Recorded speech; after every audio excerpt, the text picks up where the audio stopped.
Praise the Lord. प्रभु के नाम की स्तुति हो, परमेश्वर को महिमा मिले। फिर एक बार फॉलोवर्स पेज में परमेश्वर के वचन को बांटने का समय परमेश्वर दिया, इसलिए हम धन्यवाद करते हैं।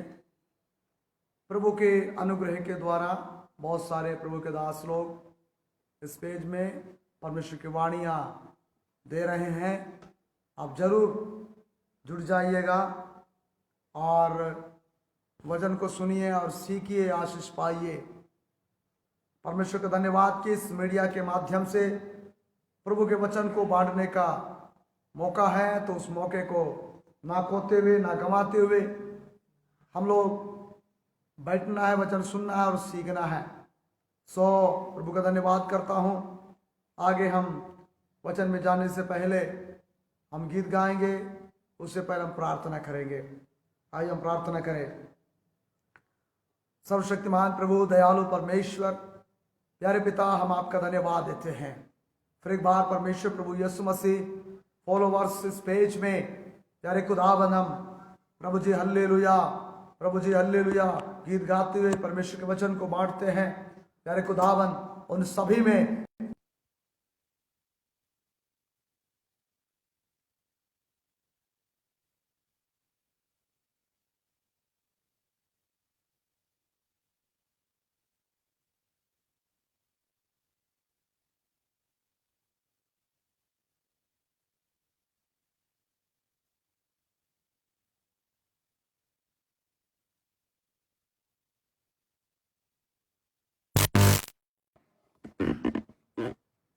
मेरे बच्चे भी साथ में गीत गाने में साथ देंगे। परमेश्वर आशीष करे।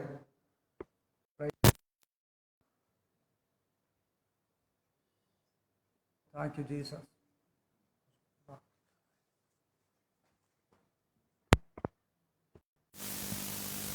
Thank you, Father. Thank you, Father. Thank you, Father. Hallelujah. Praise the Lord. Praise the Lord. Praise the Lord. Thank you, Jesus. Thank you, Jesus. Hallelujah.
नया है दिया।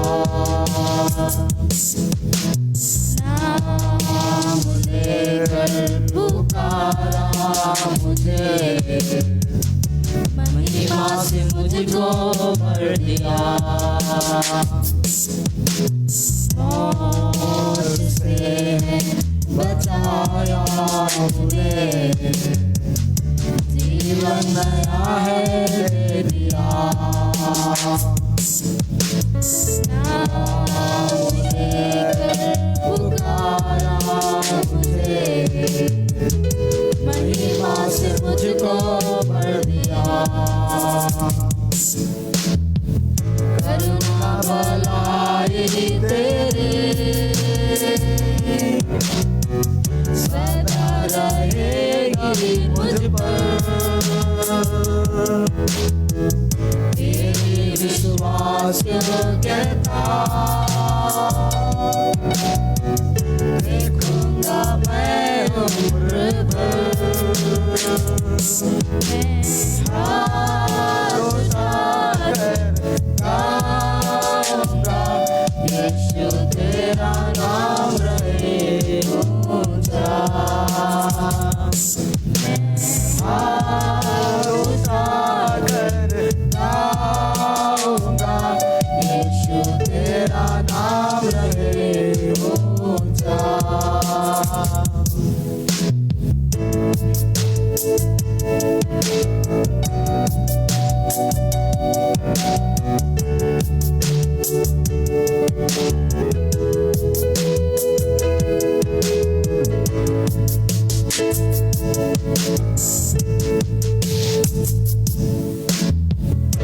आदर और महिमा हो तेरी,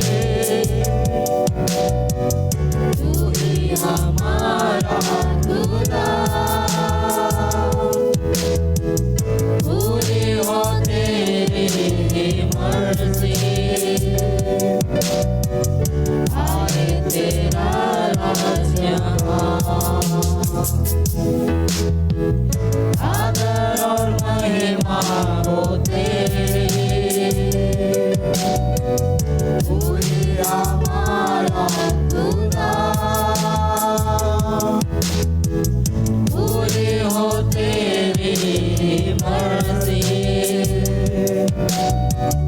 आए तेरा राज यहाँ। हाथ उठाकर गाएंगे, यीशु तेरा नाम रहे ऊंचा।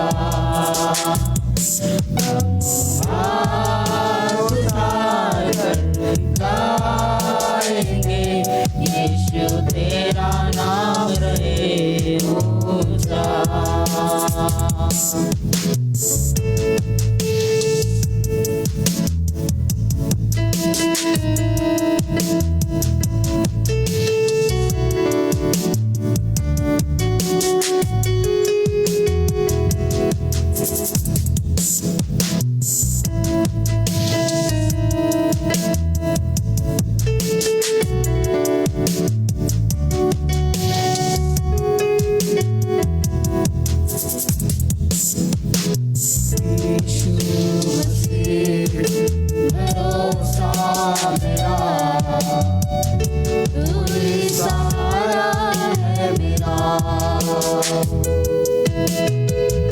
मुश्किल समय में तू ही दिलासा, साथ रहेगा तू सदा।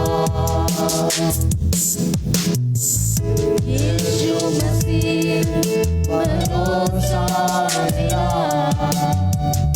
तू ही सहारा है मेरा। मुश्किल समय में तू ही दिलासा, साथ रहेगा तू सदा। करुणा भलाई तेरी सदा रहेगी मुझ पर,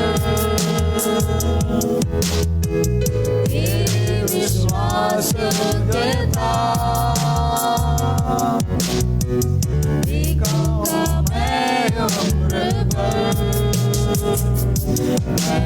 हाथ उठाकर गाऊंगा, यीशु तेरा नाम रहे ऊंचा। मैं हाथ उठाकर गाऊंगा, यीशु तेरा नाम रहे ऊंचा। मैं हाथ उठाकर गाऊंगा, यीशु तेरा नाम रहे ऊंचा। यीशु हाथ उठाकर गाऊंगा, यीशु तेरा नाम रहे ऊंचा। यीशु तेरा नाम रहे ऊंचा। यीशु तेरा नाम रहे ऊंचा। Praise the Lord. प्रभु के अति पवित्र नाम की स्तुति और महिमा और धन्यवाद करता हूँ। परमेश्वर आज फिर एक बार प्रभु के जीवित कलाम को लेकर आपके सामने आने का सुअवसर प्रभु मेरे जीवन को दिया, इसलिए मैं परमेश्वर का धन्यवाद और स्तुति और महिमा करता हूँ। विशेष करके आज का जो विषय है, परमेश्वर के लिए हमारा जो जीवन किस प्रकार देना है, चढ़ाना है, सौंपना है, इसके विषय में रोमी की पत्री 12 अध्याय के पहले आयत में इधर ऐसा लिखा हुआ है, पढ़ेंगे हम। इसलिए हे भाइयों, मैं तुमसे परमेश्वर की दया स्मरण दिलाकर विनती करता हूँ कि अपने शरीरों को जीवित और पवित्र और परमेश्वर को भावता हुआ बलिदान करके चढ़ाओ, यही तुम्हारी आत्मिक सेवा है। यस, परमेश्वर के पवित्र वचन को हमने यहाँ देखते हैं। प्रेरित पौलुस यहाँ पर इस बात को बताते हैं कि परमेश्वर की सेवा जो हमारा जीवन से होती है, परमेश्वर की सेवा जो हमारा ज़िंदगी में हम लोग करते हैं, और परमेश्वर के उपस्थिति में जो हमारा जीवन है किस प्रकार होना चाहिए, कैसा होना चाहिए, और परमेश्वर को हम किस प्रकार से समर्पण करते हैं, उसमें कुछ बातों को प्रेरित पौलुस ने सिखा रहा है। मेरे प्रियो, यहाँ पर केवल एक पासवान के लिए नहीं है, केवल एक विश्वासी के लिए नहीं है, केवल एक प्राचीन के लिए नहीं है, केवल एक साधारण विश्वास जीवन में जीने वाला हर एक व्यक्ति जो प्रभु पर विश्वास करता है, परमेश्वर पर भरोसा करता है, ऐसे प्रत्येक व्यक्ति के जीवन के लिए प्रभु के दास ये सिखाते हैं। वो कहते हैं कि इसलिए हे भाइयों, मैं तुमसे परमेश्वर की दया स्मरण दिलाकर, परमेश्वर की दया, आज सारे दुनिया पर परमेश्वर की दया है, परमेश्वर की तरस, परमेश्वर की प्यार, परमेश्वर की मोहब्बत, परमेश्वर की कृपा आज हर मनुष्य के जीवन में बहुत ऐसे होने के कारण से आज हम जो है जीवित हैं, बचे हुए हैं। खास करके सारे इस्राएली, सारे यहूदी, और आज दुनिया में केवल इस्राएली यहूदी ही नहीं बल्कि हर प्रकार के लोग पाए जाते हैं। हर प्रकार की जाति, भाषा, धर्म, बोली, हर प्रकार के लोग इस दुनिया में हैं। लेकिन परमेश्वर चाहता है मानव रूप में जो भी इंसान इस धरती में है, वो व्यक्ति परमेश्वर के लिए अपना जीवन को समर्पण कर सकता है। परमेश्वर के स्वभाव में, परमेश्वर के स्वरूप में पाए हुए हर एक इंसान, चाहे वो कोई भी धर्म का, कोई भी भाषा का, कोई भी देश का, कोई भी रंग का क्यों ना हो। हर एक व्यक्ति क्या कर सकते हैं? परमेश्वर की सेवा कर सकते हैं, आराधना कर सकते हैं, प्रभु की स्तुति कर सकते हैं, प्रभु की महिमा कर सकते हैं। लेकिन आज वैसा हो नहीं रहा है। ये परमेश्वर की दया है कि आज हम एक अन्य लोग थे, अन्य जाति लोग थे, या गैर मसीह, गैर यहूदी बोलना चाहिए, हम उसमें से नहीं थे। उनके लिए एक सौभाग्य दिया। ये परमेश्वर की दया है, ये परमेश्वर की कृपा है, ये परमेश्वर की अनुग्रह है कि हम उसे प्राप्त कर लिया है। और उसकी सेवा करने वालों के लिए ये बताते हैं कि आज हम कई चीज़ों का बलिदान करते हैं। कई जगह में हम देखते हैं बकरी, बैल, सुअर, मुर्गी, सब चीज़ को बलि चढ़ा करके आराधना करते हैं। यानी आराधना इनको चढ़ाने के बाद ही होता है, ऐसा हम सोचते हैं। लेकिन प्रेरित पौलुस बोलते हैं वैसा उन जानवरों को बलि चढ़ाने की जरूरत नहीं है, बल्कि अपनी खुद की जिंदगी, खुद का शरीर, खुद का जीवन को परमेश्वर के लिए समर्पण करना है या बलि चढ़ाना है। परमेश्वर ने अपने स्वरूप में आपको मुझको बनाया। परमेश्वर ने आपको मुझको अपने खुद के समान बनाया, हमारे अंदर वास करने के लिए बनाया, हमें हमारे साथ संगति करने के लिए बनाया, हमें हमारे साथ उठने बैठने के लिए बनाया है। और उस परमेश्वर आज उस परमेश्वर से बड़ा दूर चला गया। बड़ी दूर जाने के कारण से फिर से उनको करीब लाने के लिए प्रभु चाह करके बोलता है कि अपने शरीरों को, ये जो शरीर है ना, अपना जो शरीर है, ये शरीर पवित्र आत्मा का मंदिर है, परमेश्वर वास करने का मंदिर है। इस शरीर जीवित और पवित्र, जीवित भी होना है, पवित्र भी होना है। यीशु मसीह के बिना जीवन मरा हुआ दशा में पाई जाती है। यीशु मसीह के बिना ये जीवन पवित्र नहीं है। ये जीवन पवित्र होना है तो इसमें यीशु मसीह आना है। यीशु मसीह की पवित्रता, इसमें वास करने की जरूरत है। परमेश्वर की पवित्र वचन में मैंने एक बात आपके सामने लाऊंगा। आप बड़ी ध्यानपूर्वक से इस भाग को पढ़ेंगे। बहुत से बातें हैं, परंतु एक बात मैं आपके सामने लाऊंगा। प्रकाशित वाक्य उसका 1 अध्याय 6वां पद। प्रकाशित वाक्य 1 अध्याय उसकी 6 पद को जब हम पढ़ते हैं तो वहाँ पर ऐसा लिखा हुआ है, और हमें एक राज्य और अपने पिता परमेश्वर के लिए याजक भी बना दिया। उसी की महिमा और पराक्रम युगानुयुग रहे, आमीन। यह हम देखते हैं। और हमें एक राज्य, किसके लिए? जिस पर परमेश्वर की दया हुआ है, जिस पर परमेश्वर की दया प्रकट हो गया, दे दिया। दया के कारण परमेश्वर स्वर्ग छोड़कर इस धरती में आया, मनुष्यों को ऊपर दया करके। और दया करने के बाद एक राज्य और अपने पिता के लिए एक याजक भी बना दिया है। परमेश्वर ने हम इंसान को उस सृष्टिकर्ता परमेश्वर के लिए याजक, याजक का मतलब है उसके लिए अपने जीवन समर्पण करके पूरी जिंदगी उसी के लिए जीने वाला व्यक्ति को याजक बोलते हैं। और वो परमेश्वर को अपनी बातें, संसार में जो इंसान है उनकी बातें वो परमेश्वर से बताते हैं। और परमेश्वर जो कुछ इंसान के लिए कहना है याजक से बात करते हैं। ऐसा परमेश्वर के बीच में एक व्यक्ति है जो याजक है, जो पवित्र है, अपने जीवन को परमेश्वर के लिए समर्पण कर दिया है। उसी की महिमा पराक्रम युगानुयुग होती रहे। परमेश्वर ने हमें चुन करके, बुला करके ये बात बता दिया कि तुम याजक के समान पवित्र जिंदगी जीना है।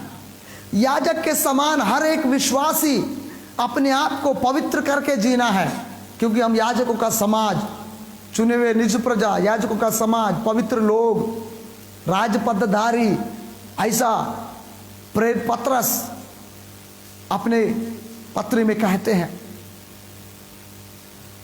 तो प्रेरित पतरस कहते हैं ऐसे, इसलिए हम याजकों का समाज है। याजक जैसा परमेश्वर जीने के लिए चाहता है। हमारा जिंदगी याजक के जैसा पवित्र जीना है, याजक के समान शुद्ध होकर जीना है। हर समय हर घड़ी परमेश्वर की उपस्थिति में जाने वाला होना है। याजक परमेश्वर की उपस्थिति में बार बार जाते हैं, परमेश्वर की उपस्थिति में चलते हैं, परमेश्वर की उपस्थिति में रहते हैं। पुराना नियम में जब याजक हुआ करते हैं, महायाजक साल में एक बार पवित्र स्थान में जाते हैं जहां पर परमेश्वर की उपस्थिति है। और वो यदि पाप करके जाते हैं तो वो मर जाते हैं। वो रस्सी कमर में बांध के चलते थे, अंदर जाते हैं। जब वो गुनाह करते तो पक्का मर जाते थे। यदि नहीं मरना है तो पवित्र जिंदगी जीना है, अपने जिंदगी नष्ट नहीं होना है तो पवित्र जीवन होना है। जीवित जिंदगी जो जिंदगी है उसको पवित्र करके बिताने की जरूरत है। हर विश्वासी को जीना है। जो प्रभु पर विश्वास करते हैं वो सब व्यक्ति पवित्र जिंदगी जीने की जरूरत है। तभी आपको एक राज्य के लिए परमेश्वर ने तैयार करके रखा है। आइए और एक वचन की ओर हम बढ़ते हैं। परमेश्वर के वचन में लिखा है, पहला पतरस उसका 2 अध्याय 5 पद और 9 पद। पहला पतरस उसका 2 अध्याय 5 पद और 9 पद।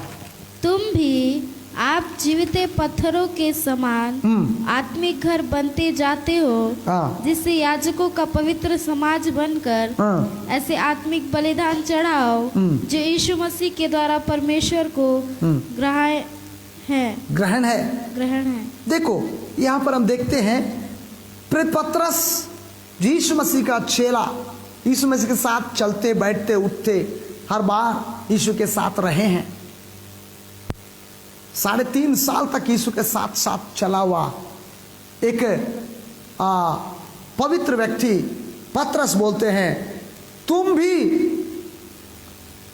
भी करके इशारा करके आज के विश्वासियों की ओर, आज के सेवकों की ओर, आज के प्राचीनों की ओर, आज के हालेलुया पासवाने की ओर दिखा करके बोलता है, तुम भी आप स्वयं मतलब अपने आप स्वयं जीवित पत्थरों के समान, जीवित पत्थरों के समान हैं, जीवित पत्थरों के समान आत्मिक घर बांधते जाते हैं। आत्मिक घर क्या है? आत्मिक घर जहाँ पवित्र आत्मा वास करता है वो आत्मिक घर है। क्या आपके अंदर पवित्र आत्मा वास कर रहा है? क्या आपके अंदर पवित्र परमेश्वर वास कर रहा है?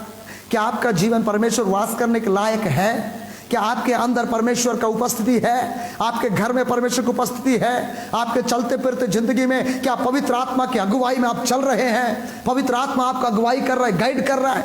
नहीं कर रहा है तो अपने जीवन को सुधार करके ठीक करके हालेलुया हम परमेश्वर को एक हालेलुया जीवित आत्मिक मंदिर बनकर, भवन बनकर, घर बनकर हालेलुया चलने की जरूरत है।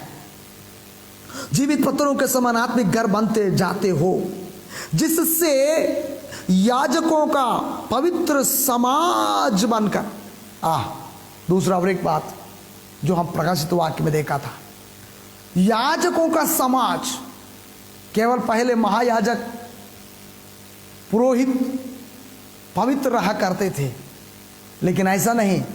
यीशु पर विश्वास करने वाले सारे विश्वासी कलीसिया हम सब याजकों के समान पवित्र जीवन जीना है और याजकों के समान अपने जीवन को परमेश्वर के लिए समर्पण कर देना है, समर्पण करके जीना है, समर्पण करके जीना है। ये परमेश्वर चाहते हैं। परमेश्वर यही चाहता है कि हम पवित्र जीवन जीना है। और उधर लिखा है बनकर पवित्र याजकों के समान पवित्र बनकर ऐसे आत्मिक बलिदान चढ़ाओ जो यीशु मसीह के द्वारा परमेश्वर को ग्रहण हो जाए। परमेश्वर यदि ग्रहण करना है, यीशु मसीह में होकर यीशु मसीह के समान एक पवित्र शरीर, यीशु मसीह अपने आप को बलिदान करके चढ़ा दिया आपको और मुझको बचाने के लिए। आपको और मुझको बचाने के लिए यीशु मसीह अपने आप को क्रूस पर बलि कर दिया। आज यीशु मसीह के बलिदान जो है हमें इस योग्य बनाया। जिस प्रकार यीशु मसीह कोई पाप नहीं किया था, कोई गुनाह नहीं किया था, कोई अपराध नहीं किया था, झूठ नहीं बोला था, किसी की अन्याय नहीं किया था, फिर भी उसने अपने आप को हालेलुया परमेश्वर के सामने आपको और मुझको बचाने के लिए उसने पवित्र बलिदान करके चढ़ा दिया है। वैसा ही आज उस यीशु को जब अपना जीवन समर्पण करते हैं, अपना जीवन आप जब सौंपते हैं, तो जीवित और पवित्र बलिदान करके चढ़ाओ, जिस प्रकार यीशु मसीह ने अपने जीवन को क्रूस पर चढ़ाया था, क्रूस पर चढ़ाया था। वैसा जीवन आप भी अपना चढ़ाना चाहिए। यही वो चाहते हैं। तभी परमेश्वर ग्रहण करेगा, तभी परमेश्वर को ग्रहण योग्य होगा। परमेश्वर स्वीकार करेंगे, परमेश्वर स्वीकार करेंगे। ऐसा जीवन, पाप से भरा हुआ जीवन नहीं, झूठ बोलने वाला शरीर को प्रभु को चढ़ा रहा हूं ऐसा नहीं, दारू पीने वाला, तंबाकू खाने वाला, अन्याय करने वाला, अभी कुछ बोलते हैं, बाद में और कुछ बोलते हैं, समय समय पर हम बदलते जाते हैं। हाँ, घर के लोगों के साथ एक बात करते हैं, बाहर वालों के साथ दूसरा बात करते हैं, पड़ोसी के साथ दूसरा बात करते हैं, स्कूल में एक बात, चर्च में एक बात। इस प्रकार रंगी दो रंगी बातें करने वाला व्यक्ति का शरीर कभी भी पवित्र नहीं है। वो पवित्र पर बलिदान नहीं चढ़ा पाता, पवित्र जिंदगी नहीं है वो, उसको परमेश्वर ग्रहण नहीं करेगा। इसलिए हमारा जीवन, चाल चलन, स्वभाव सब कुछ पवित्र होना चाहिए, जिससे परमेश्वर ग्रहण कर सके, अन्यथा ग्रहण नहीं करेगा। क्यों? क्योंकि 9 पद में पढ़ के देखे क्या लिखा है उसमें। पर तुम एक चुना हुआ वंश और राजपदधारी याजकों का समाज और पवित्र लोग और परमेश्वर की निज प्रजा हो, इसीलिए कि जिसने तुम्हें अंधकार में से अपनी अद्भुत ज्योति में बुलाया है, उसके गुण प्रकट करो। पत्रस, प्रेरित पत्रस बोलते हैं, बहुत बात इसके अंदर लिखा, मैं आपको बताना चाहता हूं। आत्मिक बलिदान का मतलब क्या है, परमेश्वर को जीवित देने का मतलब क्या है, इधर बात लिखा है। पर तुम एक चुना हुआ वंश है, यानी कहां से चुने हैं? नीचे लिखा है अंधकार के वश में से, अंधकार में से अपनी अद्भुत ज्योति में परमेश्वर ने बुलाया, चुना, लिया। ये अद्भुत ज्योति में आपको चुन लिया है। पहले आप पाप में थे, दारू पीते थे, मारपीट करते थे, गुंडागर्दी करते थे, गुस्सा करते थे, चोरी करते थे, पत्नी को मारपीट करते थे, पत्नी भी पति को मारपीट करते थे। बच्चे आज माँ बाप की बात नहीं मानते हैं। कई बच्चे ऐसे माँ बाप को थोड़ा ताकत आ जाए, माँ बाप को पीटते हैं, मारते हैं। ये सब क्या है? ये सब पाप का वश में है, पाप के अधीन में हमारा शरीर, अधर्म के अधीन में है। हम चुने हुए नहीं है। परमेश्वर के राज्य के लिए परमेश्वर ने हमको चुनकर रखा है, परमेश्वर के राज्य के लिए परमेश्वर ने हमको नियुक्त करके रखा है। इसलिए वो बोलता तुम एक चुना हुआ वंश है। आज यीशु मसीह पर विश्वास करते ही हम एक चुने हुए वंश बन जाते हैं, चुने हुए लोग बन जाते हैं, अलग किए हुए लोग बन जाते हैं। एकांत में परमेश्वर के लिए, केवल केवल परमेश्वर के लिए चुनकर अलग निकले हुए लोग बन जाते हैं। ऐसे लोगों को परमेश्वर बोलता है। और इतना ही नहीं, राज्य पदधारी, आपको एक पद मिला है। कौन सा पद है? छोटी मोटी पद नहीं, छोटी मोटी बात नहीं, राज्य पदधारी, राज्य करने का अधिकार, राज्य करने का हक। प्रेज़ द लॉर्ड, कितना आनंद की बात है। आपको राज्य का पद मिल गया तो आपको कितना पवित्र जीवन जीना चाहिए। राज्य का पद आपके हाथों में आ गया तो कितना शुद्ध और पवित्र और नेक जीवन जीना चाहिए। प्रभु के सामने भय भक्ति के साथ जीना चाहिए, प्रभु की उपस्थिति में जीना चाहिए। चुगली करने वालों के बीच में बैठ के चुगली नहीं करना चाहिए। मारपीट करने वालों को देख करके ताली बजाकर खुशी नहीं मनाना चाहिए। कोई किसी के विरोध में बात कर रहा है तो उसको मना करना चाहिए, आप कभी ऐसा मत बोलो। आज तो हम बहुत वही सब करते रहते हैं मेरे प्रियो, वही सब करते रहते हैं। कैसे हम राज पदधारी बन सकते हैं? कैसे हमको राज्य का, राजा का पद मिल सकता है? एक दिन आप राज्य करेंगे। आज आपका शरीर को पवित्र और जीवित परमेश्वर को हालेलुया बलिदान करके सौंपोगे ना, तो एक दिन परमेश्वर यीशु मसीह हालेलुया आपको राजा बना करके अपने साथ घुमाएगा। आप राजा बनेंगे, राजा बनकर चलेंगे। एक राज्य का पद आपके हाथ में आएगा और वो पद में आप बैठ करके शासन करेंगे। आज आपका जीवन यदि पवित्र है, आज आपका जीवन यदि प्रभु को समर्पण कर लिया है, आपने अपने आप को याजक के समान परमेश्वर को सौंप कर जी रहा है, दुनिया के लिए नहीं, संसार के लिए नहीं, दोस्त मित्रों के लिए नहीं, पाप के लिए नहीं, आप पवित्र जीवन जी रहे हैं तो जरूर एक दिन आप इस पद को प्राप्त करेंगे। और नीचे लिखा है राजपदधारी याजकों का समाज। इसका मतलब फिर से आ गया ये बात, याजक के समान, याजक के समाज बन करके पवित्र लोग है, अपवित्र लोग नहीं, झूठ बोलने वाला लोग नहीं, हत्या करने वाला नहीं, किसी के विरोध में आरोप लगाने वाला नहीं, किसी के ऊपर उंगली उठाने वाले नहीं, कपट के साथ, क्रोध के साथ, ईर्ष्या के साथ जीने वाला नहीं है। आप पवित्र व्यक्ति हैं, पवित्र व्यक्ति हैं, पवित्रता के लिए आप कुछ भी करने के लिए तैयार हैं। ऐसे एक पवित्र व्यक्ति हैं, ऐसा पवित्र जीवन जीने के लिए अपने आप को तैयार करके रखना है। आप पवित्र व्यक्ति हैं, याजकों का समाज, पवित्र लोग। कितना अच्छा पद, कितना अच्छा भाग्य परमेश्वर हमारा जीवन में दिया। इसलिए हमको पवित्र ही परमेश्वर को सौंपना है। और परमेश्वर की निज प्रजा का मतलब है सच्चा संतान। परमेश्वर के सच्चे संतान हैं हम, झूठ मूठ के नहीं है, बनावटी लोग नहीं है। किसी को हम बोल के बहन बना लेते हैं, बोल के पिताजी बना लेते हैं, बोल के माँ बना लेते हैं। हम बोली में उसको माँ पिताजी बना लिया, लेकिन वो वास्तव में हमारा पिताजी और माँ नहीं है। लेकिन यहां बोलता है निज प्रजा, निज संतान, निज लोग, बोल के नहीं, खून से जुड़े हुए लोग हैं हम। यीशु मसीह के खून आज हमारा सर से लेकर के पैर तक आ गया। यीशु का खून हमारे अंदर है, हमने खून से जुड़े हुए पवित्र लोग हैं। प्रेज़ द लॉर्ड, खून से जुड़े हुए पवित्र लोग हैं। यीशु मसीह का पवित्र लहू हमारे शरीर में है, हम यीशु मसीह के लहू में पवित्र हो चुके हुए लोग हैं। हम पवित्र प्रजा है, पवित्र संतान है। और एक बात उधर लिखा हुआ है, निज प्रजा हो इसलिए कि जिसने तुम्हें अंधकार में से अपने अद्भुत ज्योति में बुलाया है, उसका गुण प्रकट करो। परमेश्वर का गुण दूसरा नहीं जानेगा। परमेश्वर कितना पवित्र है दूसरे लोगों को नहीं मालूम। परमेश्वर कितना शुद्ध है, कितना सच्चा है दूसरे को नहीं मालूम। वो आपको प्रकट करना पड़ेगा, आपको दिखाना पड़ेगा। परमेश्वर की पवित्रता आपके जिंदगी से लोग देखना चाहिए। परमेश्वर की पवित्रता आपके पवित्रता से लोग समझना चाहिए। आप जितना सच्चाई में चलते हैं, मालूम हो जाता है परमेश्वर सच्चा है। और उस परमेश्वर का गुण को आप सच्चाई में जीकर दिखा रहे हैं, आप पवित्र जीकर दिखा रहे हैं। अन्याय से हट करके एक न्याय में आकर के आप जी रहे हैं। इसको देखने वाला दुनिया मालूम कर लेगा कि ये परमेश्वर का बेटा है, परमेश्वर पर विश्वास करता है, प्रभु के पीछे चल रहा है, इसलिए झूठ नहीं बोलता, अधर्म नहीं करता। आपके जिंदगी से परमेश्वर की सच्चाई को लोग देखना चाहिए, उसका गुण प्रकट होना चाहिए कि हमारा परमेश्वर कितना सामर्थी, पवित्र और शुद्ध है।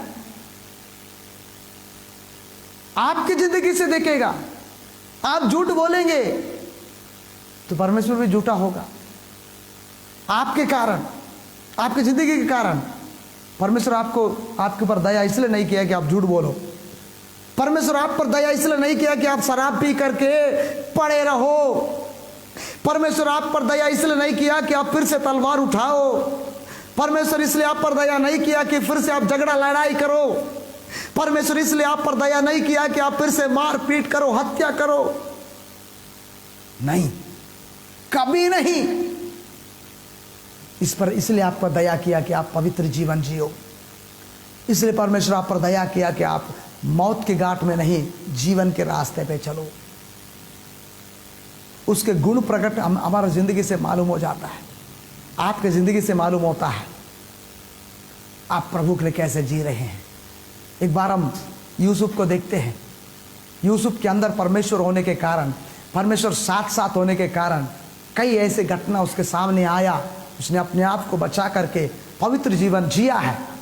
इसलिए मालूम हो जाता है कितना भी पवित्र जीवन जीने के बाद भी उसके ऊपर दोषारोपण होता था, होने दो, दोषारोपण होने दो, लेकिन आपका जीवन पवित्र होना चाहिए, जिससे ये मालूम हो जाए कि आप परमेश्वर के गुण प्रकट कर रहे हैं। ऐसा जीवन जीने के कारण जो राज्य का पद एक दिन यूसुफ को मिल गया, मिस्र का राजा बन गया, प्रधान बन गया, सबसे उच्च लेवल में आ गया। पवित्र जिंदगी जब आपकी रहेगी तो परमेश्वर आपको दिन प्रतिदिन ऊंचा उठा कर ले जाएगा। आपको रोज रोने के जीवन नहीं। हम हर बार बोलते मेरा जीवन ऐसा, मेरा वैसा, मेरा वैसा, मेरा वैसा। क्यों ऐसा है? पवित्र जीवन जियो ना, पवित्र जिंदगी बिताओ ना, पवित्र जिंदगी में बने रहो, प्रार्थना जीवन में बने रहो, वचन में बने रहो, संगति में बने रहो, प्रभु में बने रहो, प्रभु के दासों के साथ संगति करो, प्रभु के दासों के साथ दोस्ती करो, प्रभु के दासों के साथ में आगे बढ़ते चले जाओ। प्रभु के दास जो बोलता है उसको मानने के लिए तैयार हो जाओ। पवित्र प्रभु के दास जो सिखाता है उसको सीखो। प्रभु के दास जो आपसे बात करते हैं उन बातों को अन्यथा ना ले, बल्कि प्रभु आज दास के द्वारा मुझसे बात किया ऐसा समझ करके यदि आप ग्रहण करने लग जाएंगे तो सचमुच आपका जीवन भी दास के जैसा एक अच्छा जीवन बनेगा, पवित्र जीवन बनेगा, नेक जीवन बनेगा, जिससे परमेश्वर प्रसन्न हो जाएगा। Praise the Lord, hallelujah. और एक पद हम पढ़ते हैं परमेश्वर के जीवित कलाम से, हालेलुया। प्रभु का वचन बोलती है, हम इस भाग को पढ़े, इब्रानी की पत्री उसका 13 अध्याय 15 और 16 पद। इब्रानी की पत्री, इसीलिए हम उसके द्वारा स्तुति रूपी बलिदान अर्थात उन होठों का फल जो उसके नाम का अंगीकार करते हैं परमेश्वर को सर्वदा चढ़ाया करें। यस, भलाई करना और उदारता दिखाना न भूलो, क्योंकि परमेश्वर ऐसे बलिदानों से प्रसन्न होता है। Very good. परमेश्वर का कलाम बोलती है इब्रानी की पत्री में 13, 15, 16 पदों को अब देखते हैं। यहाँ भी कुछ सच्चाइयाँ लिखा है, हमारा जिंदगी को कैसा बना के रखे। हमने देखते आ रहे हैं, हम जीवित पत्थरों के समान। आत्मिक घर बनना है तो पवित्र जिंदगी होना चाहिए। यहाँ पर लिखा है, इसलिए हम उसके द्वारा स्तुति रूपी बलिदान। ये कौन सा बलिदान है? हम चर्च जाते हैं, मीटिंग्स जाते हैं, कॉटेज मीटिंग, उपवास मीटिंग, ये मीटिंग, वो मीटिंग, सब में जाते हैं, प्रभु का स्तुति करते हैं, प्रभु का धन्यवाद करते हैं, प्रभु की आराधना करते हैं, प्रभु की महिमा करते हैं। प्रभु तेरा धन्यवाद, प्रभु तेरा स्तुति, प्रभु तेरी महिमा, प्रभु तेरी तारीफ, सब करते हैं। यह स्तुति रूपी बलिदान जो है एक बलिदान है। इस शरीर में रहते समय आप जितना स्तुति करते हैं यह स्तुति रूपी बलिदान है। इसका मतलब आप अपने शरीर को जीवित और पवित्र परमेश्वर को चढ़ा रहे हैं। फीके गाने से वो पवित्र बलिदान नहीं होता है। भाई बहन प्रिय मेरे साथियों, इसलिए अपना जीवन को पवित्र रखिए। लड़के झगड़ के, मारपीट करके, इसको उसको दोष दे के, आरोप लगा के, उंगली उठा के, अभी भी कपट में जी रहे हम लोग, अभी भी गुस्सा क्रोध में जी रहे, अभी भी संसार के समान जी रहे, अभी भी पवित्र जिंदगी नहीं है हमारे अंदर में। हमारा स्तुति में पवित्रता नहीं है, हमारी प्रार्थना में पवित्रता नहीं है। इसलिए परमेश्वर बोलता है जब आप जीवित हैं तो स्तुति करते समय स्तुति रूपी बलिदान जब परमेश्वर को चढ़ाते हैं, अर्थात उन ओंठों का फल, इस मुंह से हम स्तुति कर कर परमेश्वर को अपने जीवन को बलि के रूप में चढ़ाते हैं। इस मुंह से स्तुति रूपी बलिदान, इन ओंठों से स्तुति रूपी बलिदान। संडे आराधना आते हैं, जाम की आराधना करते हैं, स्तुति करते हैं, स्तुति महिमा आराधना सब करते हैं। बाहर निकालते हैं, गालियां शुरू, डांटना शुरू, दोष देना शुरू, आरोप लगाना शुरू, गंदी गंदी गालियां मुंह से बकना शुरू हो जाती है, भरोसा नहीं होता। फिर वो पुराने पुराने बातों को याद करते हैं, 2 साल 3 साल पुराने बातों को याद करके ठेस पहुंचाते हैं, सामने वाले को दुखी करते हैं। तू भी ऐसा है, तेरी जिंदगी ऐसी है, पलाना पलाना करके जब हम उसको इतना दोष देते हैं वो दुखी हो जाता है, निराश हो जाता है। ऐसा जीवन नहीं है आपकी। आपकी ये जो ओंठ है, परमेश्वर को स्तुति करने वाला ओंठ, पवित्र ओंठ है। इस ओंठ पवित्र है। इस पवित्र होंठों से अपवित्र बातें, दोष देने वाली बातें, निंदा करने वाली बातें, आरोप लगाने वाली बातें नहीं होना चाहिए। तभी आपके शरीर आत्मिक बलिदान कर रहा है, आत्मिक बलिदान चढ़ा रहा है। आज कितने पास्टर लोग नहीं है, दूसरे पास्टर को दोष देते हैं। परमेश्वर आपको इसलिए नहीं चुना है कि आप दूसरे को दोष दो, इसलिए नहीं बुलाया है कि दूसरे को आरोप लगाओ, इसलिए नहीं बुलाया कि दूसरे का निंदा करो, इसलिए नहीं बुलाया कि दूसरे के बारे में झूठ बोलो। परमेश्वर आपको इसलिए बुलाया है कि उस परमेश्वर का गुण प्रकट करने के लिए, गुण प्रकट करने के लिए। यूहन्ना 1:12 में लिखा है, यूहन्ना सुसमाचार 1:12 में लिखा है, जितनों ने उस पर विश्वास किया उन्होंने परमेश्वर का पुत्र होने का अधिकार मिल गया।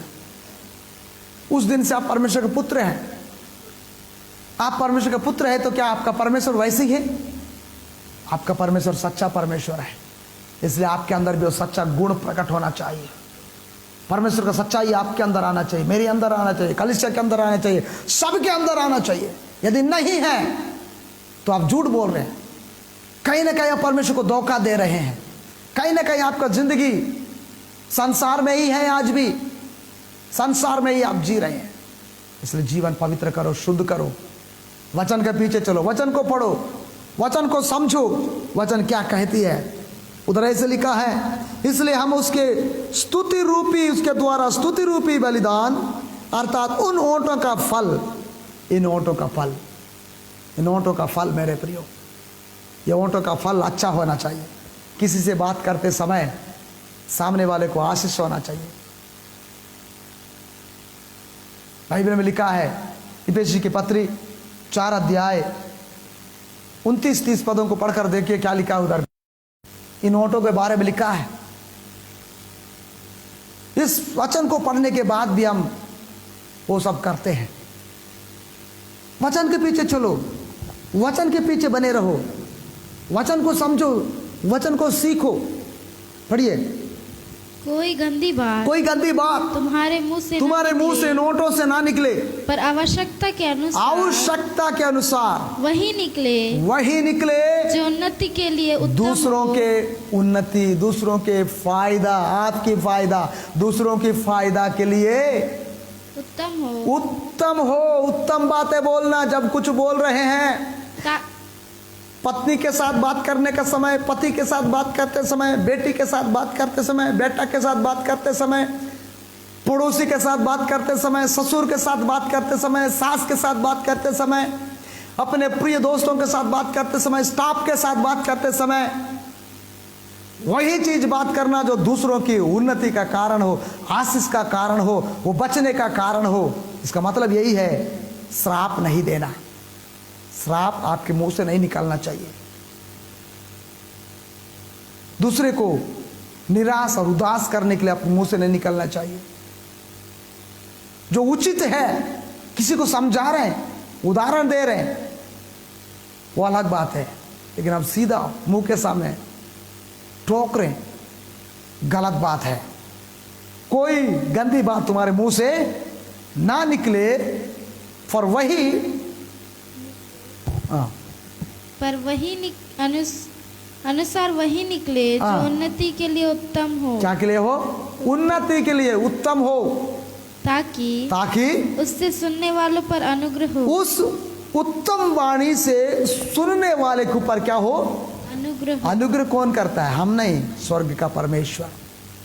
आप आशीष देंगे, स्वर्ग का परमेश्वर उनको आशीष देगा।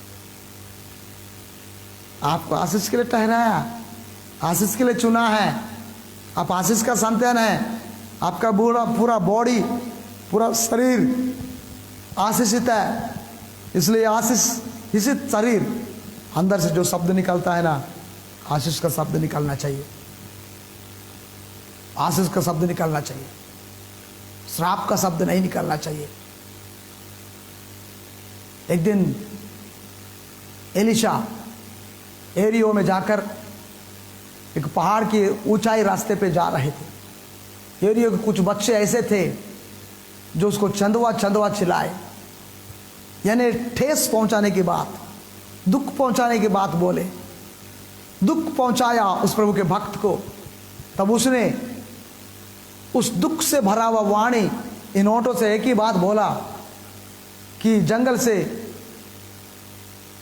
रीछनी आ जाए, सिंह आ जाए, फाड़ डाले। बच्चों को फाड़ डाला। कारण मेरे प्रियो क्या है मालूम? हम जो अच्छा बोलेंगे हमारे लिए अच्छा होगा। हम आशीष की बातें बोलेंगे, उत्तम बातें बोलेंगे, अनुग्रह परमेश्वर से हमको मिलेगा, आशीष मिलेगी। इसलिए हम जो बोलते हैं सोच समझ के बोला करें, सोच समझ के चला करें। आप अपने आप को पहले पहचाने, मैं चुना हुआ वंश हूँ, मैं याजक हूँ, मैं पवित्र हूँ, याजकों का समाज हूँ, राजपदधारी हूँ, निज प्रजा हूँ, अंधकार से बाहर में लाया हुआ व्यक्ति हूँ, पाप से मुझे बाहर लाया, गाली गलौज करता था वहाँ से मुझे प्रभु बाहर निकाला। फिर दोबारा आप गाली दे रहे हैं, मतलब आप अभी भी संसार में जी रहे हैं, दुनिया में जी रहे हैं, पवित्रता में नहीं जी रहे हैं, प्रभु में नहीं जी रहे हैं। नाम के लिए विश्वासी है, नाम के लिए पास्टर है, नाम के लिए प्राचीन है, नाम के लिए सब कुछ है, लेकिन आप पवित्र जिंदगी नहीं जी रहे हैं। पवित्र जिंदगी जियो। कुछ भी हो जाता है सहने को तैयार हो जाओ। उधर में ऐसा लिखा है, फिर से हम इब्रानी की पत्री में चलते हैं। क्या लिखा है? स्तुति रूपी बलिदान जो ओंठों का फल है, जो उसके नाम से अंगीकार करते हैं, परमेश्वर को सर्वदा चढ़ाया करे। सर्वदा चढ़ाना है, केवल संडे दिन नहीं। संडे के लिए स्तुति कर दी, धन्यवाद प्रभु, तेरे धन्यवाद प्रभु। घर जाने के बाद रोज झगड़ा, रोज गाली, रोज श्राप दे रहे एक दूसरे को। पति पत्नी को श्राप देता है और पत्नी पति को श्राप देता है।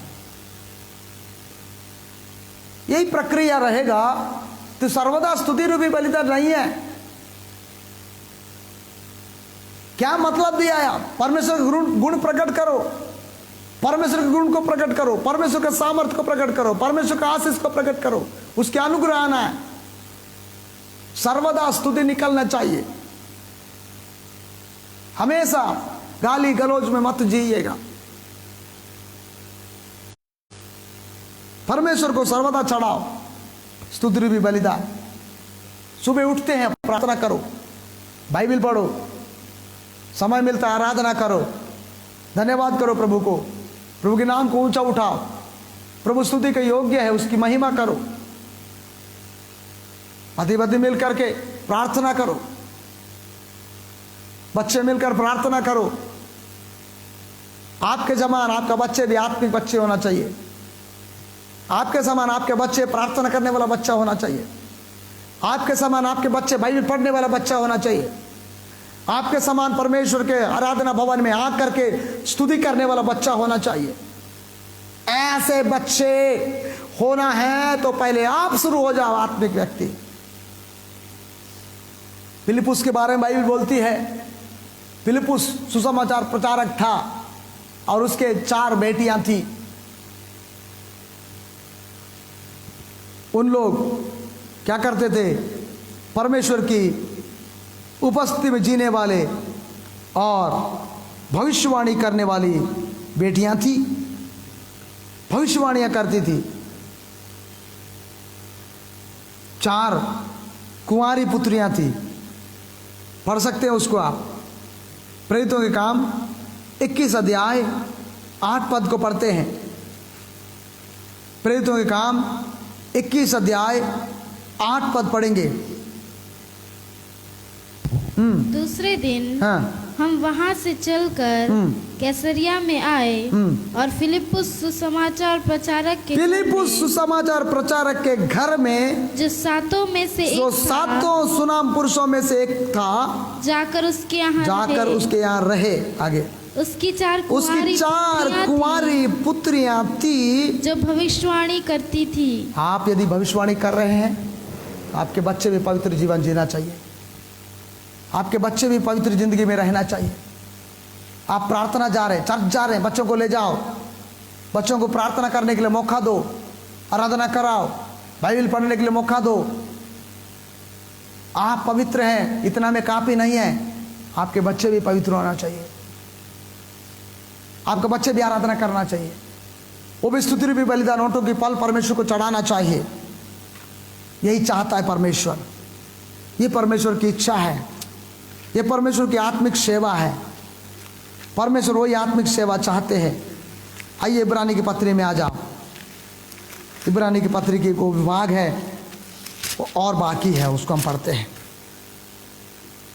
आत्मिक बलिदान सर्वदा चढ़ाओ, भलाई करना और उदारता दिखाना ना भूलो। भलाई करो, हमेशा दूसरे का भलाई करो, पड़ोसी का भलाई करो, गरीब का भलाई करो, दुखी को देखकर भलाई करो। ये नहीं बोल रहा हूं कि शराब पीने के लिए पैसा दो, नहीं। ऐसा व्यक्ति को घर बुलाओ, रोटी खिलाओ, चाय पिलाओ। भलाई करना और उदारता दिखाना ना भूलो, क्योंकि परमेश्वर ऐसे बलिदानों से प्रसन्न रहता है।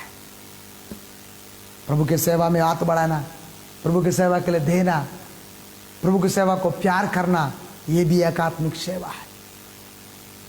आज लोग सांसारिक बातों में बहुत ज़्यादा प्यार करते हैं, दुनियादारी में इतने पैसा उड़ाते हैं, लेकिन प्रभु के सेवकाई के लिए देने के समय सोचते हैं कितना दूं, कैसा दूं। परमेश्वर की सेवकाई के लिए भी उदारता करना, उदारता देना, प्रभु के सेवकाई के लिए। आप जैसा पवित्र जिंदगी जी रहे हैं ऐसा सारा दुनिया नहीं जी रहा है। आप जैसा उद्धार पाया वैसा सारा दुनिया उद्धार नहीं पाया है।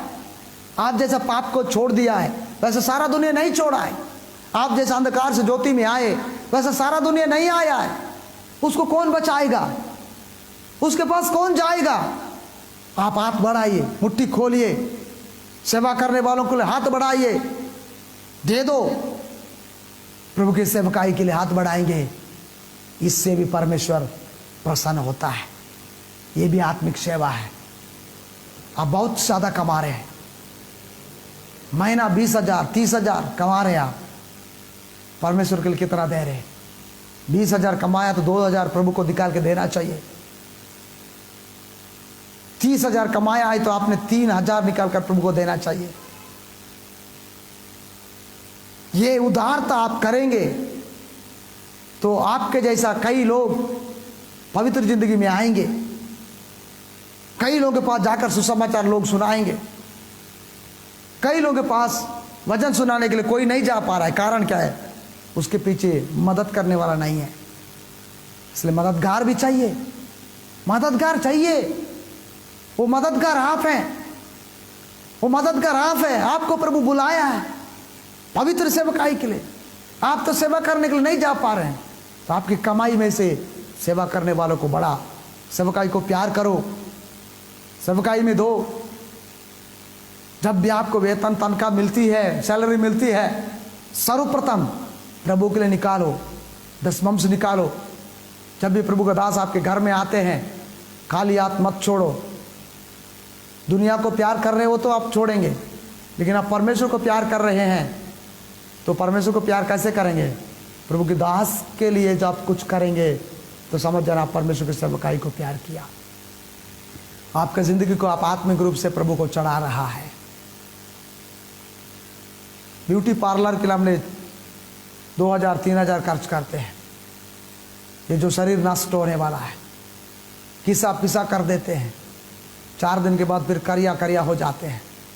लेकिन जो जिंदगी आपके अंदर है आत्मिक जिंदगी, उद्धार पाया हुआ जिंदगी, इस जिंदगी यदि अच्छा रहना है तो परमेश्वर के लिए आप हाथों को बढ़ाओ, परमेश्वर को दो, परमेश्वर के लिए सब कुछ करो, परमेश्वर के लिए आगे आ जाओ, क्योंकि परमेश्वर यही चाहते हैं। और एक पद मैं आपके सामने पढ़ूंगा क्योंकि समय बहुत जल्दी जल्दी चला जा रहा है। रोमी की पत्री 6 अध्याय 13 पद और 19 पद। रोमी की पत्री 13 अध्याय 6 अध्याय 13 पद 19 पद। रोमी की पत्री 6 अध्याय 13 और 19 पद।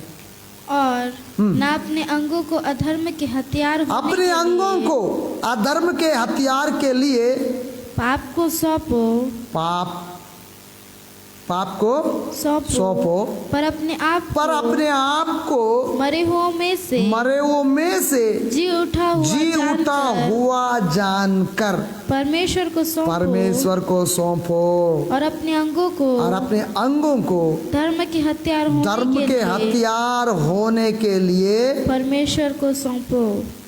आपका शरीर, आपका हाथ, आपका पैर, आपकी आंख, आपके कान, आपका सारा शरीर पाप के लिए मत सौंपना।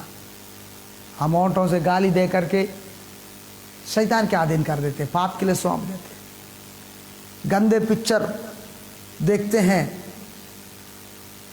सास बहू के सीरियल देख करके उनकी लड़ाई हमारे घर में शुरू कर देते हैं। सीरियल में जो है वो तो पैसा कमाने के लिए सीरियल बनाया, लड़ाई होती है, लेकिन हमने हमारे घर में वही चीज़ को शुरू करते, उसको देख के हमारी आंखें उसको देखता है, वही चीज़ को हम हमारे घर में लागू करते हैं। सास बहू जो सीरियल है उन लोग तो पैसा कमा लिया, लेकिन इधर घर में सास बहू झगड़ा हो गया, जिनका पैसा थाने में, कोर्ट में, वकील के पास चला गया। इन आंखों से देखने के कारण आपका परिवार बिखर जाता है। सास ससुर बीच में, सास बहू के बीच में, बेटा माता पिता के बीच में संबंध खराब हो जाता है इन आंखों के कारण से। इसलिए इन अंगों को परमेश्वर के वचन देखने के लिए, परमेश्वर की ओर देखने के लिए, प्रभु की महिमा के लिए इस्तेमाल करोगे तो ये आशीष होगा। पिक्चर के लिए, गंदे बातों के लिए, सास बहू की सीरियल, झगड़ा लड़ाई की सीरियल देखकर उसके लिए यदि आप इस्तेमाल करोगे तो क्या हो जाएगा? पाप में सौंप दोगे। और ना, 13 पद में बोलता है, और ना अपने अंगों को अधर्म के हथियार होने के लिए पाप को सौंपो। हमारी आंख एक अंग है, हाथ एक अंग है, मुंह भी एक अंग है। अधर्म के हथियार होने के लिए पाप को मत सौंपो। जब गाली दोगे, पाप के लिए आपने सौंप दिया। ऐसे गलत चीजों को अपने जीवन में लागू कर रहे, पाप के लिए आपने सौंप दिया। इसलिए बोलता है, पर अपने आप को मरे हुए कामों में से जी उठा हुआ जानकर, आप पाप के लिए मर गया है, गाली देने के लिए मर गया है, श्राप देने के लिए मर गया है। अभी जो जीवित है, यीशु में जीवित है। यीशु में जीने के लिए यीशु जैसा पवित्र स्वभाव, पवित्र चाल चलन होना चाहिए। इसलिए उधर लिखा है, उन अंगों को धर्म के हथियार होने के लिए परमेश्वर को सौंपो, परमेश्वर को चढ़ाओ बलिदान करके, परमेश्वर के हाथों में दे दो इन अंगों को, ताकि वो परमेश्वर का सेवा कर सके। ये अंग परमेश्वर की सेवा करना है, परमेश्वर को सौंपो, बलिदान करके चढ़ाओ। ये हाथ चाटा मारती है, ये मुंह श्राप देती है, तो किसको सौंप दिया आपने? किसको सौंप दिया आपने? पाप को सौंप दिया है। अभी तक परमेश्वर को अपने शरीर को जीवित और पवित्र करके नहीं चढ़ाया। चढ़ाना है तो मेरे प्रियो ये काम करना है। 19 पद में क्या लिखा है, पढ़िएगा।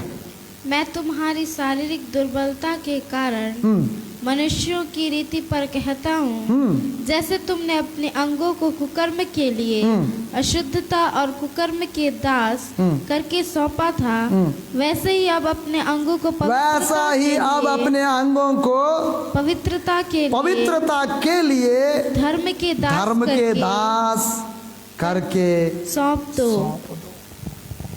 पहले जो प्रभु को नहीं जानते थे, सब कुछ करते थे, सब कुछ बोलते थे, सब कुछ आपके जीवन से होता था, लेकिन जब से आपने प्रभु को ग्रहण कर दिया, उस दिन आपने अपने जीवन को प्रभु के लिए सौंप दिया, तो उस दिन से आपका जीवन परमेश्वर के लिए है, प्रभु के लिए है।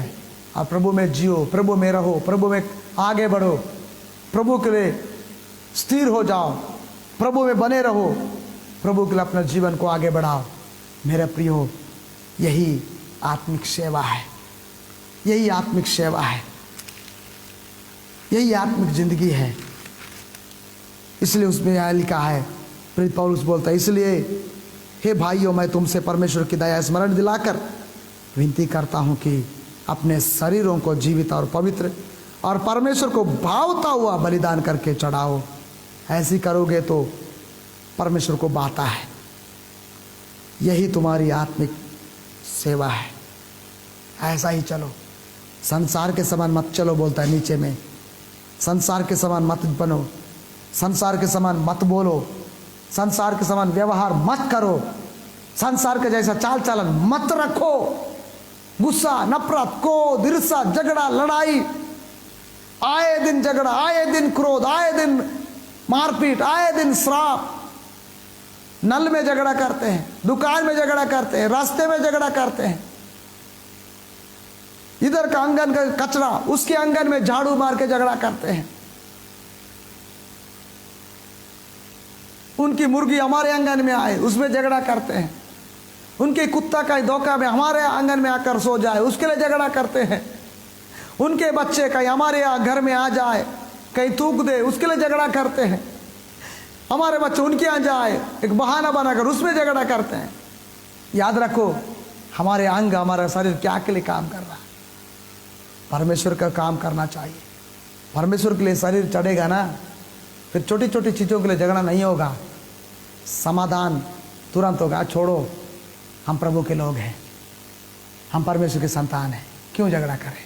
छोड़ो ना उन बातों को, करके माफ़ करके फिर मिलके चलेंगे, मिलके रहेंगे, मिलके जिएंगे, क्योंकि परमेश्वर का यही इच्छा है। लड़ाई करना प्रभु की इच्छा नहीं है, मिलके जीना प्रभु का इच्छा है। दुश्मनी करना प्रभु की इच्छा नहीं है, एक दूसरे को सहना प्रभु की इच्छा है। प्रभु आपके लिए खोड़े खा रहा था तो आपको श्राप नहीं दिया, माफ़ किया। आप भी माफ़ करो, आप भी क्षमा करो। बार बार उन पुरानी बातों को मत निकालो, माफ़ करके पवित्र जिंदगी जियो। परमेश्वर यही चाहता है मेरे प्रियो। ऐसा आप करने के लिए तैयार है तो आप अपनी जगह में अपने आप को समर्पण करो, अपने जीवन को सौंपो। आज से मेरा शरीर, मेरा सारा जिंदगी प्रभु मैं तेरे लिए बलिदान करके चढ़ाता हूँ। प्रभु मैं तुझे सौंपता हूँ। प्रभु मैं आज तक जो भी गुनाह किया, गलती किया, प्रभु मेरे शरीर से झगड़ा, लड़ाई, ईर्ष्या, क्रोध, कपट, हत्या, अनेक बातें मैंने गलती सोचा, इसलिए प्रभु मैं आज मान लेता हूँ। करके आप अपने आप को समर्पण करो, प्रभु के हाथ में सौंपो। मैं आपके लिए प्रार्थना कर रहा हूँ। अपने आप को समर्पण करो प्रभु के हाथ में। आज से मैं मेरा जीवन तुझे सौंपता हूँ पिता। आज से मैं तेरे लिए जीता हूँ प्रभु। आज से मेरी जिंदगी तेरे लिए होगा और तू मेरे अंदर राज करना। ऐसा करके अपने आप को समर्पण करो। मैं आपके लिए दुआ कर रहा हूँ। सर्वशक्तिमान परमेश्वर प्रभु यीशु मसीह आप धन्यवाद करते हैं। यारे खुदा, जितने भी लोग परमेश्वर प्रभु यीशु मसीह अपने आप को समर्पण कर दिया है, आपके वचन सुन करके प्रभु अपने शरीरों को पवित्र, जीवित और परमेश्वर को भावता हुआ जीवित पत्थरों के समान आत्मिक घर बनने के लिए प्रभु सिद्ध हो गए। प्रभु उन सबों को तू आशीष कर खुदा। उनकी जो भी पुरानी बातें, जो उनसे गलती हो, माफ़ करना, क्षमा करना प्रभु। एक नए जीवन, नए चाल, नए स्वभाव उनके अंदर प्रदान कर परमेश्वर, आपकी महिमा होने पाए। पवित्र आत्मा परमेश्वर हम धन्यवाद करते हैं। इस प्रकार प्रभु तेरी कृपा उन पर बना रहे। इस फॉलोवर्स पेज पे इस सेवकाई को, इस मिनिस्ट्री को और भी बढ़ाते ले चल खुदा। दिन प्रतिदिन, आए दिन अधिक से अधिक लोग वचन सुन करके लोग वचन के पीछे जिए, वचन के पीछे चले, वचन में बने रहे। प्रभु ऐसा आप सहायता कर।